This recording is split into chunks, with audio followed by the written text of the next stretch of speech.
Hello दोस्तों, स्वागत है आप सबका एक बार फिर हमारे यूट्यूब चैनल में। बात करेंगे इस वीडियो में कर्मचारियों से जुड़े अपडेट्स पर जानकारी की। जन्म पहली बार है तो लाइक करें, सब्सक्राइब करें, आगे भी अपडेट्स मिलते रहेंगे। बात करेंगे मृत सरकारी कर्मचारियों के आश्रितों को मिलने वाली अनुकंपा नियुक्ति के नियमों में हुए बदलाव को लेकर। तो मृत जो भी सरकारी कर्मचारी होते हैं उनके आश्रितों को अनुकंपा नियुक्ति दी जाती है राज्य सरकार के द्वारा नियम 1996 के तहत।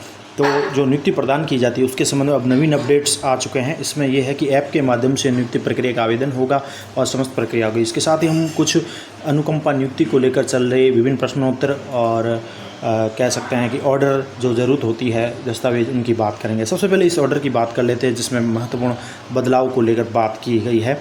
मृत राज्यों के कर्मचारियों के अनुकंपा नियुक्ति नियम को लेकर कार्मिक विभाग के द्वारा राजस्थान मृत सरकारी कर्मचारी के आश्रितों को अनुकंपा नियुक्ति नियम 1996 के अंतर्गत नियुक्ति प्रदान किए जाने के लिए अब समस्त विभाग अध्यक्षों, कार्यालय अध्यक्षों की एसओ आईडी पर अनुकंपा ऐप विकसित किया गया है। यानी कि ये ऐप है, इसी ऐप के माध्यम से अब आपको आवेदन करना होगा।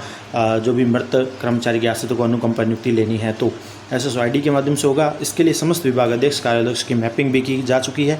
अतः निर्देशित किया जाता है कि भविष्य में होने वाले समस्त अनुकंपा नियुक्ति के प्रकरण का निस्तारण जो होगा वह अनुकंपा ऐप जो बना उसके माध्यम से ही किया जाना सुनिश्चित करें। तो अभी इसके माध्यम से समस्त प्रकार के जो है एसएसओ आईडी के माध्यम से, अनुकंपा ऐप के माध्यम से आवेदन होंगे। तो इसकी विस्तृत जानकारी आपको एक पीपीटी के माध्यम से आपको समझा देंगे और इसके साथ ही कुछ महत्वपूर्ण ऑर्डर भी।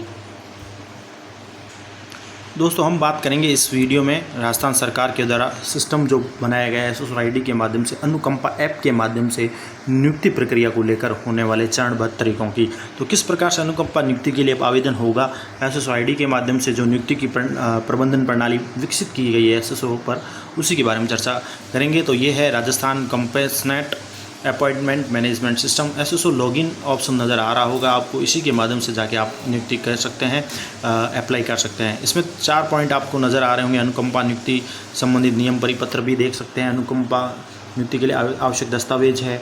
अनुकंपा नियुक्ति के लिए आवेदन करें ऑप्शन मिलेगा, इसके साथ आवेदन की स्थिति भी आप चेक कर सकते हैं।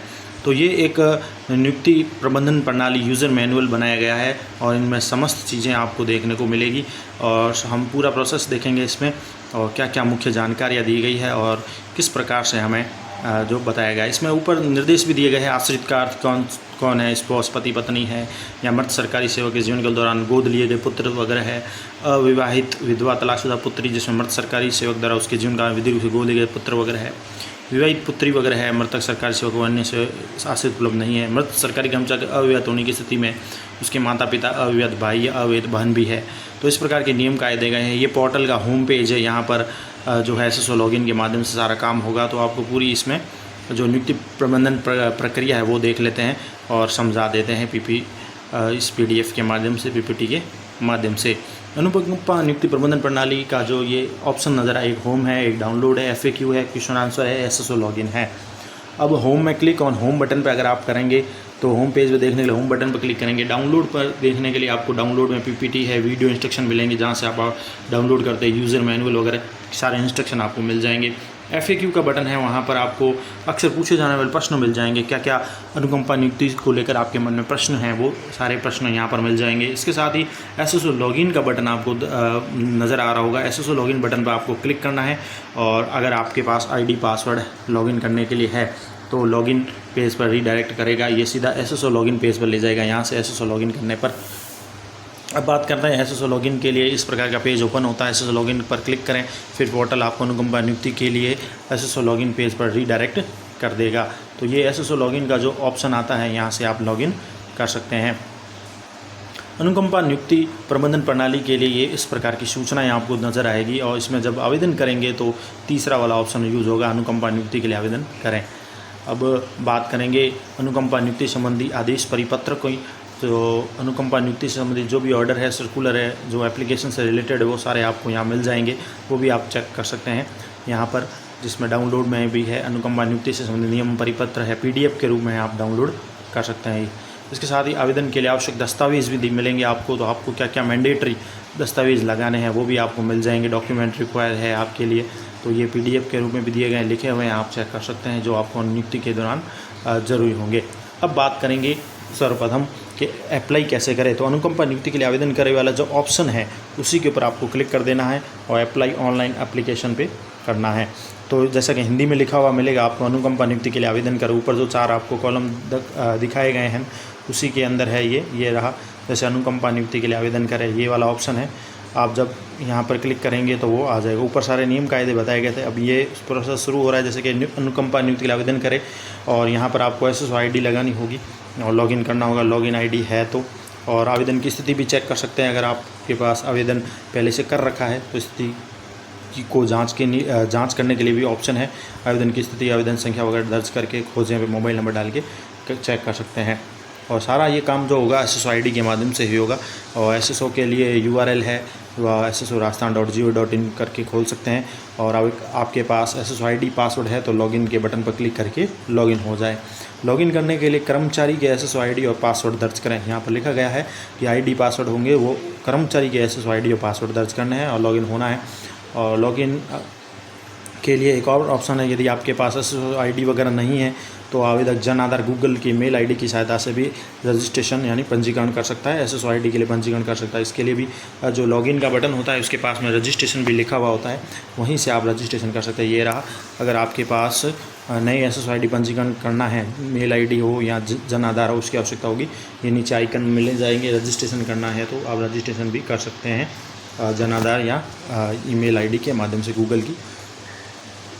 तो इस प्रकार से लॉगिन करने के लिए ये प्रोसेस रहेगा। और यहाँ पर बता दें आपको, SSO के माध्यम से लॉगिन करने के बाद SSO द्वारा प्रदान की जाने वाली विभिन्न सेवाओं के आइकन के साथ डैशबोर्ड दिखाता है। और आवेदक यानी आश्रित को SSO की G2C सेवाओं से अनुकंपा आइकन का चयन करना होगा। यानी आपको G2C वाला ऑप्शन चूज़ करना है। G2C में आपको जाके अनुकंपा का एक आइकन मिलेगा, वहाँ से क्लिक कर देना है। अब एप्लीकेशन वर्क फ्लो इस प्रकार रहेगा। स्टार्ट का प्रोसेस इसमें बताया गया है, वो आपको बता देते हैं। यहाँ पर लॉगिन हो जाएगा, रजिस्ट्रेशन है तो ठीक है, नहीं तो आप रजिस्ट्रेशन करके कर लेंगे। G2C में जाके ऐप्स में यानी इसमें जाएंगे तो आपको अनुकंपा नियुक्ति आइकन मिलेगा। अब एप्लीकेशन वर्क कैसे होगा? सर्वप्रथम जो है आवेदक अनुकंपा साइट पर जाके SSO ID और पासवर्ड के साथ SSO पोर्टल पर लॉगिन करेगा। फिर अनुकंपा पोर्टल में अनुकंपा के लिए नियुक्ति के लिए आवेदन करे पर क्लिक करेगा। यानी अनुकंपा पोर्टल में जाएगा, अनुकंपा का एक ऐप नज़र आएगा, आइकन नज़र आएगा, वहाँ पर अनुकंपा के लिए आवेदन पर क्लिक करेगा। उसके पश्चात मृत कर्मचारी की ID दर्ज करेगा। यदि कर्मचारी की मृत्यु तिथि 1 अप्रैल 2004 से पहले है तो कर्मचारी की ID की कोई आवश्यकता नहीं है और मृत कर्मचारी के मूल विवरण के साथ मैनुअल रूप से फॉर्म भर सकता है। इसके साथ अगला पॉइंट जो है, मृत कर्मचारी का कुछ विवरण प्राप्त किया जाता है, कुछ विवरण आवेदक को दर्ज करने की आवश्यकता होती है। इसके साथ आगे की प्रक्रिया के लिए व्यक्तिगत विवरण प्राप्त करने के लिए आवेदक को अपना जन आधार नंबर भी दर्ज करना चाहिए। इसके साथ जन आधार परिवार के सदस्य आवेदक का चयन करें। आवेदक के मोबाइल पर OTP से सत्यापित किया जाएगा। आवेदक कुछ विवरण भरेगा, जन आधार से अगर प्राप्त नहीं होते तो आवश्यक दस्तावेज संलग्न करेगा। सहमति फॉर्म नियम शर्तें जाँच करते हुए फॉर्म जमा करते हैं। इसके बाद जो है सबमिट का बटन मिलेगा, उस पर क्लिक करेगा और इस प्रकार से उसका रजिस्ट्रेशन पंजीकरण पूर्ण हो गया। अब आवेदक को SMS के माध्यम से एक सूचना भेज दी जाएगी और उसके पश्चात जो है आवेदक पोर्टल अधिसूचना और मोबाइल संदेश प्राप्त करे, जहां आवेदक को आवेदन ID और केस ऑफिसर का नाम और संपर्क मिलता है। यानी मोबाइल पर संदेश प्राप्त हो जाएगा, आवेदन की स्थिति, ID, केस ऑफिसर का नाम, संपर्क मिलेगा। अब आवेदक अनुकंपा पोर्टल पर विवरण के साथ आवेदन की स्थिति को वापस जाँच भी कर सकता है। इसके साथ ही आवेदक भौतिक दस्तावेज सत्यापन के लिए नियुक्ति पत्र डाउनलोड कर सकते हैं। यानी उसको दस्तावेज कहाँ सत्यापन कराना है, इसके लिए एक नियुक्ति पत्र मिलेगा, वो डाउनलोड कर सकते हैं। और भौतिक दस्तावेज के सफल सत्यापन के बाद उसको नियुक्ति यानी ज्वाइनिंग लेटर जो होता है, ज्वाइनिंग पत्र, वह डाउनलोड भी वहाँ से मिल जाएगा। तो ये प्रोसेस रहेगा।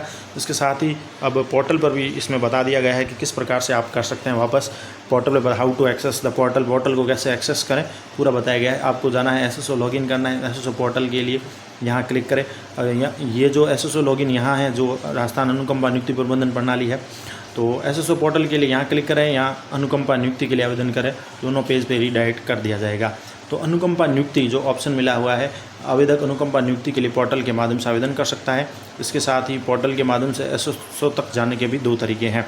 अनुकंपा नियुक्ति के लिए आवेदन करें जैसा कि बताया गया है, both link redirect to SSO portal. Login पर SSO लॉगिन पर क्लिक करें, अनुकंपा नियुक्ति के लिए आवेदन पर क्लिक करें, दोनों लिंक SSO पोर्टल पर रीडायरेक्ट करते हैं। यानी यहाँ ऊपर वाले SSO लॉगिन करें या नीचे अनुकंपा नियुक्ति के लिए आवेदन करें, दोनों ही आपको SSO जो है रीडायरेक्ट कर देगा SSO पोर्टल के ऊपर अनुकंपा नियुक्ति के लिए। तो ये जो है अनुकंपा नियुक्ति के लिए आवेदन करें, यहाँ से आपको आवेदन करना है, चाहे ऊपर से करें तो ये हो जाएगा। यहाँ लॉगिन के लिए कर्मचारी की SSID और पासवर्ड दर्ज करना होगा, वो दर्ज कर दें और G2C वाले ऑप्शन में जाना है। आफ्टर लॉगिन कर लेने के पश्चात आपको जाना है SSID सेलेक्ट ऐप्स, यानी ऐप सेलेक्ट करने हैं जिसको बोलते हैं G2C, और उसी में मिलेगा SSID से लॉगिन होने के पश्चात आपको G2C अनुकंपा में ये ऐप्स मिलेगा। अनुकंपा वाला ऐप मिलेगा, इस प्रकार का अनुकंपा ऐप मिलेगा, उसमें जाना है और वहाँ पर SSO लॉगिन के बाद अनुकंपा पोर्टल का ही चयन करना है। ये वाला पोर्टल को आपको चयन कर लेना है। तो पहले आपको हो जाना है लॉगिन कर्मचारी के SSID पासवर्ड से, फिर आपको अनुकंपा वाला ये जो है आइकन नज़र आ रहा है, इसके अंदर चले जाना है। यहाँ पर अब स्टेप बता रहा है how to fill application form by applicant dependent, यानी जो आश्रित है वो पोर्टल पर किस प्रकार से अब आवेदन करेगा वो भी बता रहा है अंदर का पोर्टल। तो यहाँ पर होम जो है अनुकंपा पेज में आइकन पर क्लिक करेगा, आवेदक अनुकंपा के लिए आवेदन कर सकता है। दूसरा, क्लिक ऑन अप्लाई फॉर अनुकंपा icon to fill new application, यहाँ फिर न्यू एप्लीकेशन के लिए क्लिक टू अप्लाई फॉर अनुकंपा आइकन पर क्लिक करें। यहाँ पर आपको नज़र आ रहे हैं जैसे ये खुलेगा ऐप, राजस्थान अनुकंपा नियुक्ति पोर्टल खुलेगा। यहाँ आवेदक का नाम जो आश्रित है वो, इसके साथ ही आवेदन पत्र जो यहाँ दिखा है अनुकंपा नियुक्ति हेतु क्लिक करें, लिखा हुआ है। नया आवेदन भरने के लिए इस आइकन पर क्लिक करें और दूसरा ऑप्शन जो है, यदि आवेदन आपने भर रखा है तो आवेदन का विवरण यानी स्टेटस चेक करने के लिए वो ये यूज़ कर सकते हैं, यहाँ क्लिक करें। तो नया आवेदन फर्स्ट वाले में होगा, सेकंड वाले में आप भरे हुए आवेदन को देख सकते हैं। अब आगे बढ़ते हैं तो आगे आपको मृत राज्य कर्मचारी की अगर मृत्यु 1 अप्रैल 2014 से पहले हो गई है तो हाँ पर क्लिक करें और मृत कर्मचारी का विवरण आपको भरना है। हाँ पर यस और नो लिखो, हाँ करेंगे, क्लिक करें तो यदि कर्मचारी की मृत्यु 1 अप्रैल 2000 से पहले हुई और उसकी सारी सूचनाएं आपको दर्ज करनी है। इसके साथ ही यदि मृत कर्मचारी की मृत्यु 1 अप्रैल 2014 के बाद हुई है तो नहीं पर क्लिक करना है और मृत कर्मचारी का विवरण आपको भर देना है। तो 1 अप्रैल 2014 से 2000 जो डेडलाइन रखी गई 1 अप्रैल 2014 से पहले कर्मचारी की मृत्यु के लिए हाँ और नहीं तो नहीं चुने, बाद हुई है तो नहीं चूज करना है और सूचनाएं भर देनी है। इसके साथ ही मृत कर्मचारी की कर्मचारी आईडी आपको एम्प्लॉय आईडी दर्ज करनी है। कर्मचारी जिसमें आएगा ऑप्शन वेरीफाई एम्प्लॉय, कर्मचारी को सत्यापित करें बटन पर क्लिक करना होगा। आवेदक मृत कर्मचारी आईडी, कार्यालय आईडी जो भी है मृत कर्मचारी के SIPF पोर्टल वेतन पर्ची से प्राप्त कर सकता है। साथ ही आवेदक उस कार्यालय से कर्मचारी आईडी मांग सकता है जहाँ कर्मचारी तैनात था। तो आवेदक जो भी है अपने कर्मचारी से भी जो भी मांग सकता है कार्यालय से आईडी क्या है कर्मचारी की, और जहाँ मृत कर्मचारी तैनात था यानी पोस्टेड था। इस प्रकार से ये सत्यापित होगा कर्मचारी की कर्मचारी आईडी को सत्यापित करना है, क्लिक करना है। ये रहा यहाँ पर कर्मचारी की आईडी जो है उसको एम्प्लॉय में दिया गया है कि एंटर एम्प्लॉय आईडी ऑफ डिकीज employee and click on verify button. तो मृत कर्मचारी की कर्मचारी आईडी दर्ज करें और वेरीफाई करके आपको बटन पर क्लिक कर देना, वेरीफाई कर देना है। वेरीफाई एम्प्लॉय कर देने के पश्चात अब after click on verify employee यानी कि कर्मचारी को सत्यापित कर दिया, क्लिक करने के बाद आवेदक मृत कर्मचारी का विवरण देख सकता है। अब मृत कर्मचारी का विवरण प्राप्त किया गया, वह स्वतः भरा गया, ऑटो फिल भी है और कुछ फैच होकर डिटेल आ जाएगी। फिर ऑटो विवरण भरने के बाद आवेदक कुछ अन्य विवरण भी दर्ज कर सकता है, यानी कुछ चीज़ें तो ऑटो आ जाएगी, कुछ आपको स्वतः ही कर लेनी है। जो भी दिख जाएगा कर्मचारी कोई TSP में है या नहीं है, मृत्यु की तिथि क्या है, स्थान क्या है, कर्मचारी की मृत्यु का कारण क्या है, फील्ड ये स्वतः प्राप्त नहीं होते, जो आपको भर देने हैं। मृत्यु प्रमाण पत्र है, जारीकर्ता का नाम, आवेदक को इन अन्य कारणों या विवरणों को दर्ज करने की आवश्यकता है, जो भी है आ जाएंगे। इसके साथ ही जो पॉइंट है आफ्टर एम्प्लॉय वेरीफाई सी एम्प्लॉय डिटेल कर्मचारी सत्यापन होगा कर्मचारी विवरण, तो कर्मचारी की आईडी के बाद सत्यापन के पश्चात उसका विवरण होगा, इस प्रकार से नजर आएगा। यहाँ पर कर्मचारी की मृत कर्मचारी की मृत्यु का विवरण, मृत्यु प्रमाण पत्र जो भी है उसमें से विवरण आपको भरना होगा। कुछ सूचनाएं जो नज़र आ रही है आपको। इसके साथ ही सेलेक्ट यस और नो दिया गया, उसमें उत्तर के लिए हाँ या ना पर विकल्प क्लिक करना है। नीचे दिया गया फैच जन आधार, तो जन आधार विवरण प्राप्त करेगा और क्लिक करना है, सभी पारिवारिक विवरण दिखाई देगा। इसके साथ ही ऊपर कॉलम है जिसमें बताया गया है कि यदि कर्मचारी की ड्यूटी के दौरान मृत्यु हो जाती है तो केवल मार्टियर का चयन करें, अन्यथा ऑर्डिनरी का चयन करें। यानी कर्मचारी की ड्यूटी ऑन ड्यूटी मृत्यु हो जाती है तो मार्टियर जो ऑप्शन है वो सेलेक्ट करें, अन्यथा ऑर्डिनरी का चयन करें, नॉर्मल मृत्यु है। तो इसके साथ जन आधार को फैच करना, तो सभी पारिवारिक डिटेल आ जाएगी सभी परिवार के सदस्यों की। इसके साथ ही बात करेंगे अगली, तो अब बात करें तो यदि मृत कर्मचारी आवेदक की जन आधार संख्या, मृत कर्मचारी की आवेदक की जन आधार संख्या समान है तो हाँ पर क्लिक करें और मृत कर्मचारी की जन आधार संख्या को दर्ज कर दें। और जैसे नंबर डालेंगे मृत कर्मचारी जन आधार संख्या यहाँ पर दर्ज करके उसको फैच करना है जन आधार की डिटेल को।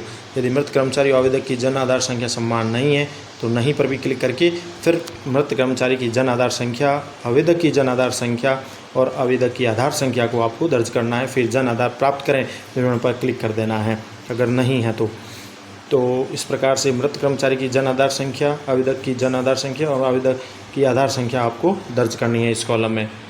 अगले कॉलम की बात करें तो जन आधार संख्या दर्ज करें और जन आधार विवरण प्राप्त करें बटन पर जब आप क्लिक करेंगे तो उसके बाद जन आधार में परिवार के सभी सदस्यों का विवरण प्रदर्शित हो जाएगा। आवेदक को अपने विवरण के सामने वाले विकल्प का चयन कर लेना, टिक कर देना। जो भी परिवार के सदस्य आ जाए उसमें मृत कर्मचारी के परिवार के सदस्यों के नाम होंगे और उसमें से विवरण में अपने जो आवेदन कर रहा है आश्रित उसको अपने सामने वाले विकल्प का चयन करना होगा।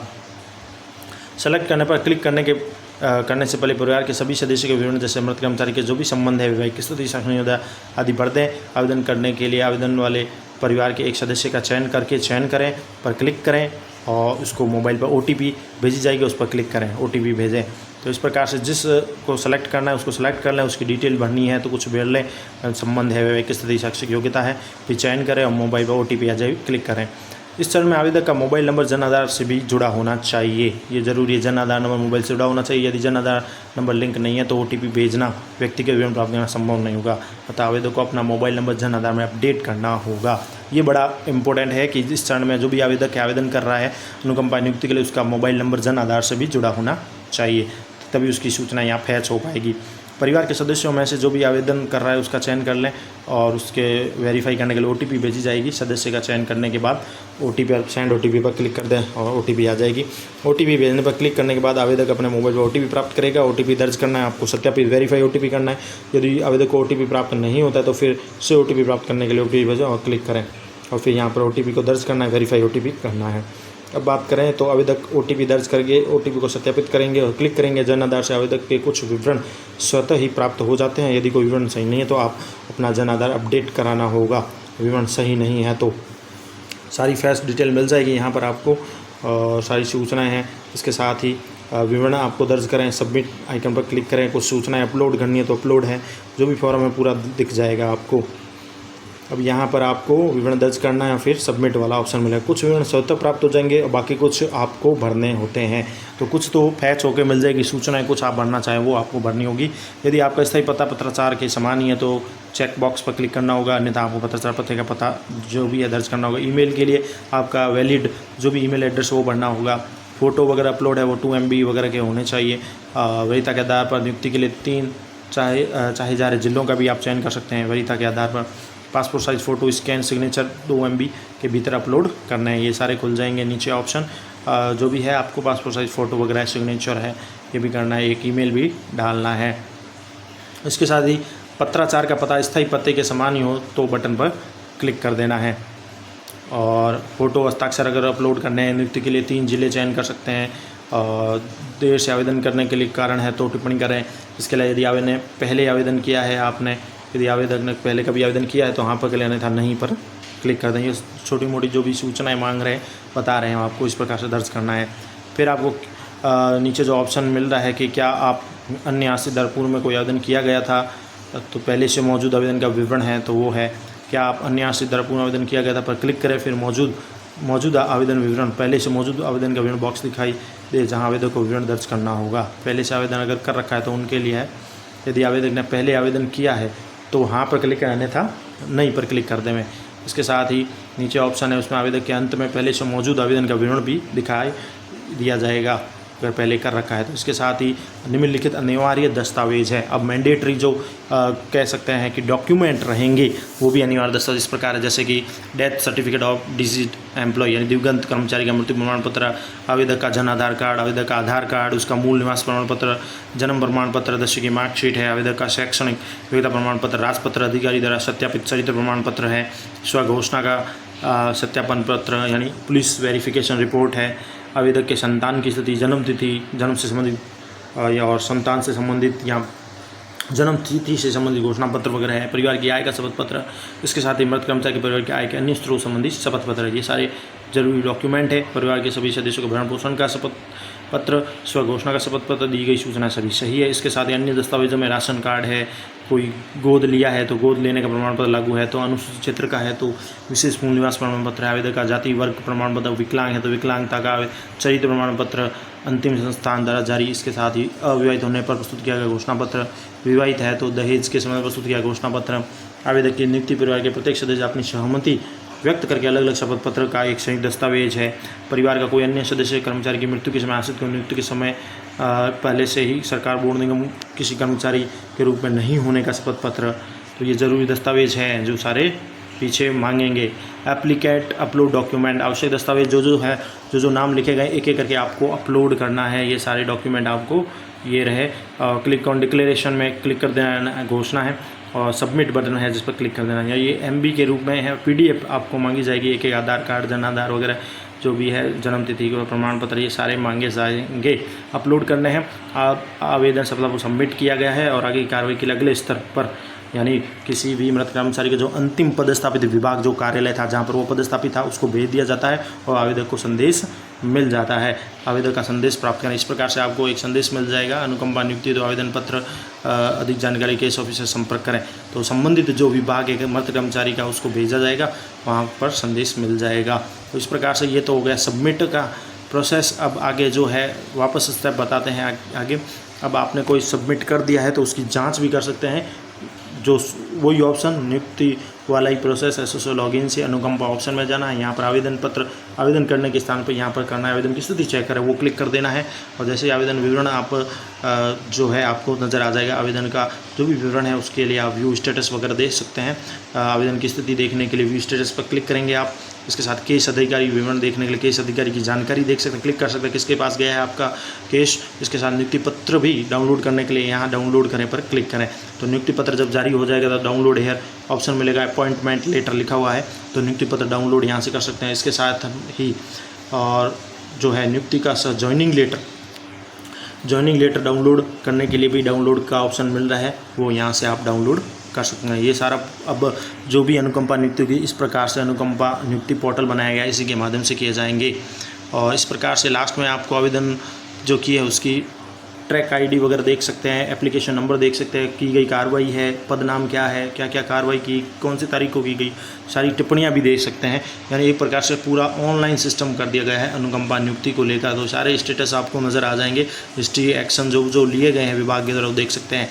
केस ऑफिसर की इन्फॉर्मेशन भी आप जान सकते हैं कि आवेदक आगे संपर्क के लिए कौन से अधिकारी का नाम, मोबाइल नंबर, विभाग देख सकते हैं, उसके पास गया है वो कब आगे एक्शन लेता है, क्या क्या कार्रवाई करा वो भी देख सकते हैं। इसके साथ ही भौतिक दस्तावेज सत्यापन के लिए भी आपका जो नियुक्ति पत्र है और ज्वाइनिंग के लिए जो ज्वाइनिंग लेटर है वो डाउनलोड करके यहाँ डाउनलोड करें ऑप्शन मिलेगा, वहाँ पर क्लिक करके लिख सकते हैं और आप जहाँ भी जो लिखा है वहाँ जा के ज्वाइनिंग ले सकते हैं। तो इस प्रकार से ऑनलाइन ही आपको ज्वाइनिंग पत्र, नियुक्ति पत्र मिल जाएगा।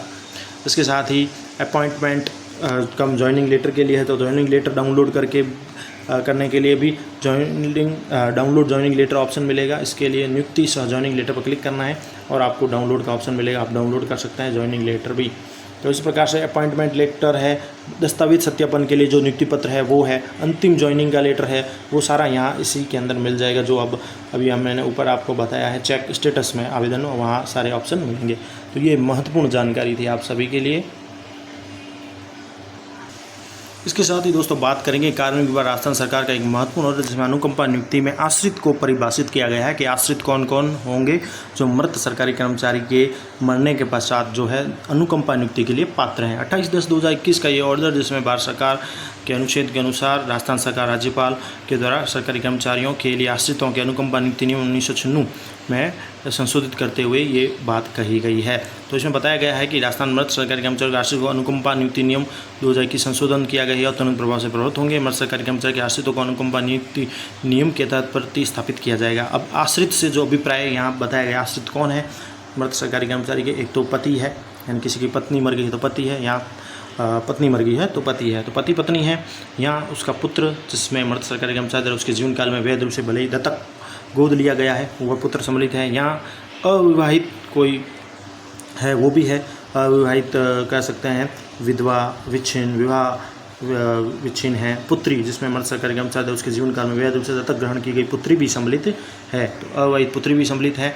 मृत सरकारी कर्मचारी की कोई विधवा पुत्री भी है वो भी सम्मिलित है, दत्तक ग्रहण की गई पुत्री भी सम्मिलित है। इसके साथ ही विवाहित पुत्री भी सम्मिलित है यदि उपरोक्त खंड 2 और 3 में उल्लेखित मृत सरकारी कर्मचारी के अन्य कोई आश्रित उपलब्ध न हो, यानी विवाहित पुत्रा भी है, अविवाहित पुत्री तो है ही है और विवाहित भी है। जैसे कि ऊपर के 2 खंडों में अगर कोई उसका पुत्र पुत्री उपलब्ध नहीं है तो विवाहित पुत्री भी है, मृत सरकारी कर्मचारी की आश्रित मानी जाएगी, अन्य कोई सरकारी कर्मचारी की आश्रित उपलब्ध ना हो तो। इसके साथ ही नंबर 5 पॉइंट है जो आश्रित के रूप में माना जाएगा वो है अविवाहित मृत सरकारी कर्मचारी के मामले में, यानी कोई अविवाहित मृत सरकारी कर्मचारी है, अभी तक मैरिड नहीं है, अविवाहित है, तो उस सरकारी कर्मचारी के मामले में उसके माता पिता या उसका अविवाहित भाई या उसकी अविवाहित बहन भी जो है पात्र हैं। जो मृत सरकारी कर्मचारी पर उसकी मृत्यु के समय पूर्णतः आश्रित थे वो पात्र रहेंगे। ये भी इम्पोर्टेंट बात है कि अविवाहित कोई मृत सरकारी कर्मचारी की मौत हो जाती है कर्मचारी की, तो वो ऐसा जो मृत सरकारी कर्मचारी उसके मामले में उसके माता पिता, उसका अविवाहित भाई या उसकी अविवाहित बहन भी मृत सरकारी कर्मचारी के ऊपर जो आश्रित थे तो वो अनुकंपा नियुक्ति के लिए पात्र हैं। अब दोस्तों बात करेंगे अनुकंपा नियुक्ति 1996 के प्रावधानों से संबंधित कुछ महत्वपूर्ण सवाल और कई जिज्ञासाएं हैं लोगों के मन में, तो उनके समाधान कुछ क्वेश्चन आंसर है वो भी आपको दिखा देते हैं। सबसे प्रथम जो क्वेश्चन है, अनुकंपा नियुक्ति के लिए आश्रित की परिभाषा बताए जिसके अनुसार नियुक्ति का आवेदन जो पत्र है तैयार किया जा सकते हैं, यानी परिभाषित दें कि आश्रित कौन कौन है। तो अभी जो मैंने ऑर्डर बताया उसके अकॉर्डिंग ही है 28/10/2021 के अनुसार कार्मिक की पत्नी या पति है, पुत्र जो वैधानिक रूप से लिया गया, दत्तक पुत्र सम्मिलित है, अविवाहित पुत्री भी है, परित्यक्ता पुत्री विधवा पुत्री भी है, मृत सरकारी कर्मचारी का जीवन काल में कोई वैधानिक रूप से कोई दत्तक यानी गोद ली गई पुत्री भी आश्रित है। इसके साथ ही पॉइंट 2 और 3 में वर्णित कोई आश्रित नहीं है तो उसकी विवाहित पुत्री को भी पात्र माना गया है। इसके साथ कार्मिक के अविवाहित होने पर उसकी मृत्यु हो जाने पर कार्मिक के जो पिता है, माता है, अविवाहित भाई बहन है वो भी नौकरी के लिए पात्र होंगे। आश्रित का पूर्णतः मृत पर कर्मचारी पर निर्भर होना आवश्यक है, ये आश्रित की परिभाषा है। तो राज्य सरकार का निर्णय है और उसके अनुसार इनको मान्य किया जाएगा। इसके साथ ही राज्य सरकार के निर्णय व कार्य विभाग के स्पष्टीकरण आदेश 31/5/2016 के अनुसार मृत कर्मिक का ऐसा पुत्र जिसकी पत्नी पुत्र या अविवाहित पुत्री पूर्व से ही नियोजित है तो उस पुत्र को मृतक कार्मिक आश्रित श्रेणी में नहीं माना जाएगा, फलतः ऐसे पुत्र को अनुकंपा नियुक्ति देय नहीं होगी, ये भी स्पष्ट है। पूर्व से ही कहीं पर नियोजित है, कोई सरकारी में लगे हुए हैं तो वो नहीं माने जाएंगे। अब दूसरा प्रश्न है, पति पत्नी दोनों राजकीय सेवा में हैं जिसमें से पति का देहांत हो चुका है तो क्या उनके 2 पुत्रों में से किसी एक को नौकरी मिलेगी, ये क्वेश्चन है। तो यदि पति पत्नी दोनों राजकीय सेवा में, दोनों गवर्नमेंट सर्वेंट है तो पति के देहांत के उपरांत किसी भी आश्रित को अनुकंपा नियुक्ति नहीं मिलेगी, ये क्लियर किया गया है सरकार के द्वारा। दूसरा है, एक कार्मिक प्रोबेशन काल में कार्यरत है, उनके देहांत के उपरांत आश्रित को अनुकंपा नियुक्ति दे होगी या नहीं। तो कार्मिक विभाग के आदेश 26/4/2011 व संशोधन आदेश दिनांक 25/4/2012 के अनुसार प्रोबेशन ट्रेनी को प्रवीक्षा काल में मृत्यु होने पर आश्रित को अनुकंपा नियुक्ति देने का लाभ देय होता है, भले ही वो प्रोबेशन में है, प्रोबेशन पीरियड में, तो भी उसको नियुक्ति का लाभ देय होगा। इसके साथ ही अगला क्वेश्चन है, एक अविवाहित कार्मिक का देहांत हो चुका है, क्या उसके भाई को अनुकंपा नियुक्ति दी जा सकती है। कार्मिक ने अपने भाई को नॉमिनी भी बनाया हुआ है, तो इसका भी उत्तर आपको बता देते हैं कि अनुकंपा नियुक्ति नियम के अनुसार 28/10/2021 के अनुसार संशोधन किया गया है जिसमें अविवाहित कार्मिक की मृत्यु के बाद उसके पिता, उसकी माता, उसका अविवाहित भाई बहन को मृत आश्रित की परिभाषा में सम्मिलित किया गया है। ऐसे मामलों में उनको नियुक्ति देय होगी और नॉमिनेशन के अनुसार अन्य बदलावों का भुगतान भी नॉमिनी को किया जाएगा। अगला प्रश्न आता है, कार्मिक की डेथ हो चुकी है, उनके 2 पुत्र हैं जिनमें से एक पुत्र राजकीय सेवा में लेक्चरर के पद पर कार्यरत हो तो क्या दूसरे पुत्र को नौकरी मिल सकती है। तो अनुकंपा नियुक्ति नियम 96 के अनुसार कार्मिक की डेथ होने के बाद उसकी पत्नी या पति या कोई एक पुत्र, कोई अविवाहित पुत्री, दत्तक पुत्र या अविवाहित दत्तक पुत्री केंद्र राज्य सरकार अथवा किसी भी राज्य केंद्र सरकार के कानूनी बोर्ड, संगठन, निगम में पहले से नियोजित है तो किसी भी आश्रित को अनुकंपा नियुक्ति देय नहीं होगी। परंतु जहाँ कार्मिक की विधवा पत्नी स्वयं के लिए अनुकंपा नियुक्ति का आवेदन करती है तो उसे अनुकंपा नियुक्ति दी जाएगी, उस पर शर्तें लागू नहीं होगी। यहाँ पर क्लियर है कि 2 पुत्र है, दोनों में से एक लगा हुआ है तो आश्रितों को तो नहीं मिलेगी, लेकिन क्लियर है कि जहाँ कार्मिक की विधवा पत्नी है वो स्वयं अपना आवेदन करती है अनुकंपा नियुक्ति के लिए तो उसको दिया जाएगा, अनुकंपा नियुक्ति दी जाएगी और उस पर ये शर्तें लागू नहीं होगी। अगली बात करें, एक कार्मिक की डेथ हो चुकी है, उसके 10 वर्ष का नाबालिग पुत्र है, कार्मिक की पत्नी पुत्र को बालिग होने पर नौकरी लगवाना चाहती है तो क्या ऐसा हो सकता है। तो अनुकंपा नियुक्ति 1996 के नियम 8 के अनुसार अनुकंपा की नियुक्ति के लिए आवेदन के पात्र न्यूनतम 16 वर्ष व अधिकतम 40 वर्ष निर्धारित कर दी गई है। ऐसे में किसी विधवा की नियुक्ति हेतु कोई ऊपरी अधिकतम आयु सीमा भी नहीं है। अन्य आश्रितों के लिए अधिकतम ऊपरी सीमा में 5 वर्ष का शिथिलन भी दिया होता है। ऐसे में नाबालिग आश्रित की आयु में शिथिलन राज्य सरकार द्वारा दिया जाता है, अतः इसके लिए निर्धारित समय सीमा में संबंधित प्रशासनिक विभाग द्वारा व कार्मिक विभाग को भेजा जाएगा। यानी आपको नियुक्ति मिल जाएगी लगभग जैसा कि नियम है। तो आपका केस जो है समय सीमा में आपको आवेदन करना है, प्रशासनिक विभाग और कार्मिक विभागों को भेजा जाएगा, क्योंकि नियुक्ति के लिए आवेदन के लिए जो है 16 वर्ष और अधिकतम 40 वर्ष निर्धारित की गई है। एक और क्वेश्चन है, वो है एक आर्मी की डेथ हो चुकी है, कब तक अनुकंपा नियुक्ति का आवेदन भर देना चाहिए या होगा। तो अनुकंपा नियुक्ति के आवेदन पत्र जमा कराने के लिए 90 दिन की समय सीमा निर्धारित की गई है सरकार के द्वारा। 90 दिवस या मान चले तो 3 महीने। सरकार के आदेश 9/5/2024 के अनुसार अब अनुकंपा नियुक्ति के आवेदन पत्रों का निस्तारण अनुकंपा ऐप के माध्यम से होगा। इसलिए आश्रित को अपनी सिटीजन SSO ID बनाकर अपना आवेदन पत्र अनुकंपा ऐप के माध्यम से ऑनलाइन 90 दिन में कार्मिक के कार्यालय अध्यक्ष को अग्रेसित करना अनिवार्य है। यहाँ जो अभी मैंने बात की ऊपर नवीन ऑप्शन शुरू हो चुका, अनुकंपा ऐप के माध्यम से आवेदन होगा अनुकंपा नियुक्ति के आवेदन को। तो आपके लिए एक ID होनी चाहिए, SSO ID होनी चाहिए, उसके माध्यम से अनुकंपा ऐप के माध्यम से आवेदन करना होगा। 90 दिन इसकी समय सीमा है।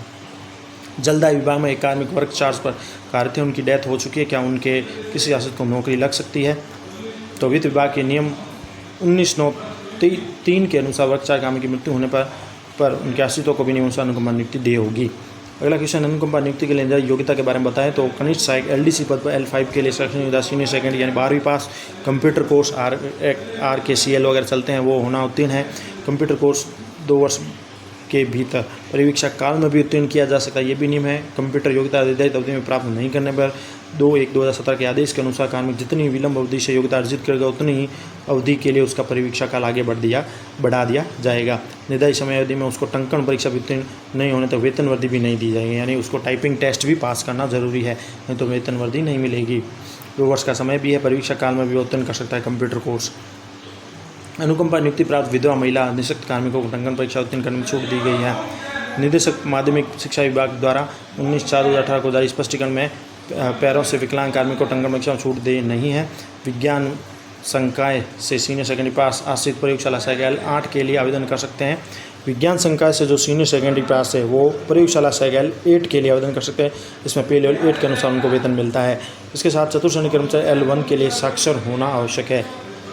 इसके साथ ही एक कार्मिक की डेथ हो चुकी है, उनका पुत्र B.Ed किया हुआ है, क्या उसे अनुकंपा नियुक्ति में अध्यापक पुत्र नियुक्ति मिल सकती है।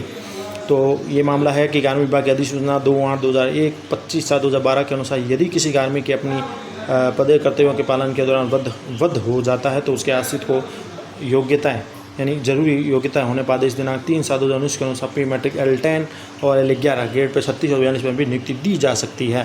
तो कार्मिक की अपने कर्तव्यों के पालन के दौरान ही कोई डेथ हो जाती है तो उसके आश्रितों को वध हो जाता है तो उनको नियुक्ति दी जा सकती है। सामान्य प्रकरणों में अनुकंपा नियुक्ति केवल कनिष्ठ सहायक, प्रयोगशाला सहायक और चतुर्थ श्रेणी कर्मचारी के जो भी है उसके पद पर ही दी जाती है। तो यहाँ पर जो इम्पोर्टेंट बात है वध की बात होगी, यानी कि मर्डर होता है तो इस प्रकार की L10 L11 दी जा सकती है, नहीं तो सामान्य रूप से कनिष्ठ सहायक LDC, प्रयोगशाला सहायक और फोर्थ श्रेणी चतुर्थ श्रेणी कर्मचारी जो होता है उसके पद पर ही दी जाती है। एक मृत कर्मचारी के आश्रित विवाहित पुत्र के 2 से अधिक संतान है, क्या उसको अनुकंपा नियुक्ति मिल जाएगी। किसी विवाहित आश्रित के 2 से अधिक संतान अनुकंपा नियुक्ति के लिए पात्र नहीं होगा। आश्रित को इस शासन का शपथ पत्र आवेदन पत्र के साथ अनिवार्य देना होगा। वित्त विभाग के नियम 29/10/2005 के अनुसार 2 से अधिक संतान का नियम मृतक की विधवा की नियुक्ति के मामले पर लागू नहीं होगा। यानी विधवा है वो नियुक्ति ले उसके लिए लागू नहीं है, जबकि आश्रित के लिए 2 से अधिक संतान नहीं है तो वो नियुक्ति के पात्र नहीं होगा। हमारे विद्यालय में कार्यरत पंचायत सहायक की मृत्यु हो गई तो उसके आश्रित को क्या अनुकंपा नियुक्ति मिलेगी या नहीं। पंचायत सहायक संविदा कार्मिक है, राज्य सरकार के कार्मिक की श्रेणी में नहीं आते उनको आश्रित अनुकंपा नियुक्ति देने का प्रावधान नहीं है। इसके साथ अगला क्वेश्चन है, मेरी नियुक्ति अनुकंपा के तहत कनिष्ठ सहायक पद पर हुई जब मैं प्रयोगशाला सहायक की योग्यता रखता हूँ, क्या आप मुझे प्रयोगशाला सहायक पद पर अनुकंपा नियुक्ति का लाभ मिल सकता है। तो नियम 1996 के अनुसार किसी पद पर एक बार नियुक्ति स्वीकार कर लेने और कार्यान्वयन कर लेने के बाद आश्रित सुविधा का उपभोग मान लिया जाता है, अतः एक बार सुविधा का लाभ लेने के पश्चात किसी भी परिस्थिति में अन्य पद पर नियुक्ति के लिए विचार नहीं किया जाएगा। अगला क्वेश्चन है, नियुक्ति के साथ क्या क्या दस्तावेज संलग्न करने जरूरी रहते हैं। तो अनुकंपा नियुक्ति के लिए पूर्ण भरा हुआ आवेदन पत्र, आश्रित परिवार के किसी भी राज्य सरकारी संगठन किसी भी प्रकार से बोर्ड वगैरह में कार्य कर या नियोजित नहीं होने का प्रमाण पत्र, अभ्यर्थी की शैक्षणिक योग्यताओं का प्रमाण पत्र, मूल निवास जाति प्रमाण, चरित्र प्रमाण पत्र, विवाह प्रमाण पत्र, जन्मतिथि का प्रमाण पत्र, आयु संबंधी दस्तावेज, विवाह के समय दहेज नहीं लेने का प्रमाण पत्र, नोटरी से शपथ पत्र, धूम्रपान गुटखा सेवन नहीं करने का नोटरी से शपथ पत्र, मृतक कार्मिक का मृत्यु प्रमाण पत्र, सेवा समाप्ति आदेश की प्रतिलिपि, आवेदक की नियुक्ति हेतु मृत कार्मिक की पत्नी सहित परिवार के सभी सदस्यों का नोटरी युक्त सहमति पत्र, आवेदक द्वारा आश्रित सदस्यों के भरण पोषण का शपथ पत्र, मृत कार्मिक की सेवा निमित्त निरंतर संबंधी प्रमाण पत्र, कार्याध्यक्ष का अनुशंसा प्रमाण पत्र, आश्रित सदस्यों का आय के संबंध में आय घोषणा पत्र, आवेदक पुत्री होने पर अविवाहित होने का प्रमाण पत्र, आवेदक पति पत्नी है तो पुनः विवाह नहीं करने का प्रमाण पत्र वगैरह, ये सारी सूचनाएं आपको दर्ज करनी है। इसके साथ यह पोस्ट सामान्य जानकारी के उद्देश्य से बनाई गई। अधिक जानकारी के लिए आप अनुकंपा नियुक्ति नियम 1996 का अध्ययन करें और अपना आवेदन पत्र तैयार करें। तो ये महत्वपूर्ण जानकारी है, एक ही वीडियो आप सबके लिए। धन्यवाद।